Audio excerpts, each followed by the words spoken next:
జై శ్రీరామ్ తెలంగాణ. మొన్నటిదాకా ఢిల్లీ ఎలక్షన్లలో జర బిజీగా ఉంటుంది.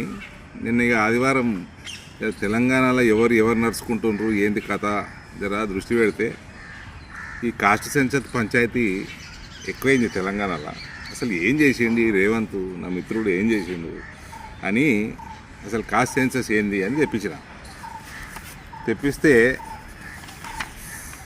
ఇది 7వ తారీఖు హిందూ దినపత్రిక, మంచి దినపత్రికనే. ఫిబ్రవరి 6వ తారీఖు రేవంత్ రెడ్డి గారు అసెంబ్లీలో మాట్లాడి ఉన్నట్టు చెప్పాడు. ఇందులో సరే ఎవరు BC, SC, ST, forward community and Muslim మైనారిటీలు సంఖ్యలు చెప్పిండు, పర్సంటేజీలు చెప్పిండు. క్రిస్టియన్లు లేరు మన తెలంగాణలో రేవంత్ రెడ్డి లెక్క ప్రకారం. మరి ఇదేందో ఆయనే చెప్పాలి. ఒకటి, సో 3,54,75,554 పాపులేషన్ అన్నట్టు ముఖ్యమంత్రి గారు చెప్పారు. ఇది నేను చెప్పింది కాదు, వాళ్ళు చెప్పింది కాదు, రేవంత్ అసెంబ్లీలో మాట్లాడిందంట, హిందూ దినపత్రిక కేసు. సరే, నేను ఇంకా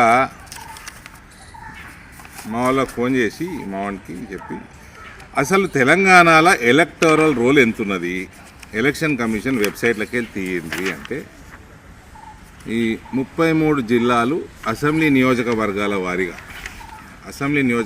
వారీగా ఇచ్చిండ్రు సంఖ్య.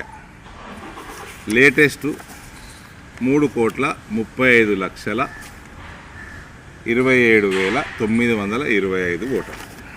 ఓకే, ఇది 3,55,00,000 దాదాపు, ఇది 3,35,00,000 పైన, అంటే సుమారు 19-20 లక్షల మంది నాన్ ఓటర్లు ఉన్నారు మన జనాభాలో, అంటే 18 సంవత్సరాల లోపల.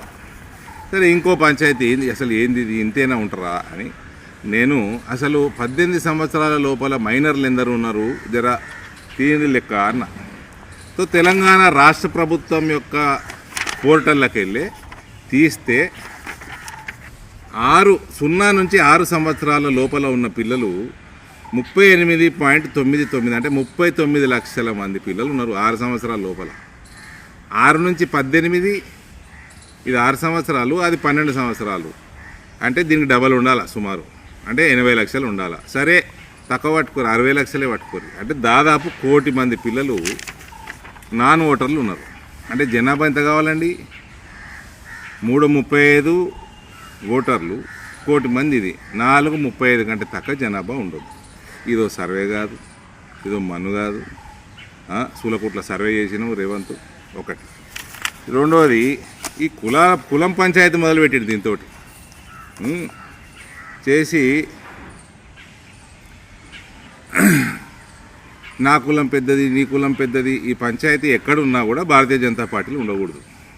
మన నాయకుడు, మన ప్రధానమంత్రి నరేంద్ర మోడీ ప్రధానమంత్రి కాకంటే ముందు ఆయన ప్రధానమంత్రి అభ్యర్థిగా వచ్చినప్పుడు నాకు గుర్తున్నది, దేశవ్యాప్తంగా హోర్డింగ్లు వచ్చినాయి, ఐఎమ్ ఏ హిందూ నేషనల్ అని.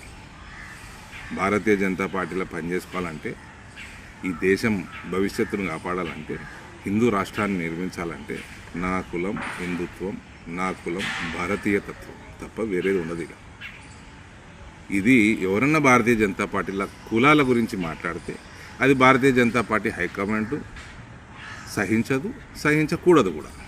ఇక ఢిల్లీలో ఏమైంది? సిటిజన్షిప్ అమెండ్మెంట్ యాక్ట్ వచ్చినప్పుడు ఆజాదీ అని కూడా తిరిగారు కదా.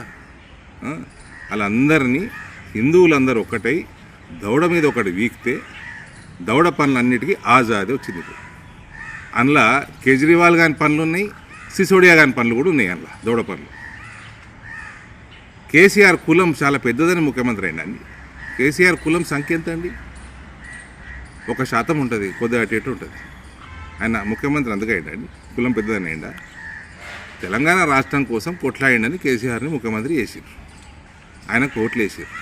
10 సంవత్సరాల తర్వాత ఈ కేసీఆర్ది దిక్కుమాల గుణం ఉన్నది, కేసీఆర్ కంటే కేసీఆర్ పోరగానలేదు, ఇంకా దరిద్రపు గుణం ఉన్నదని ఓడగొట్టి.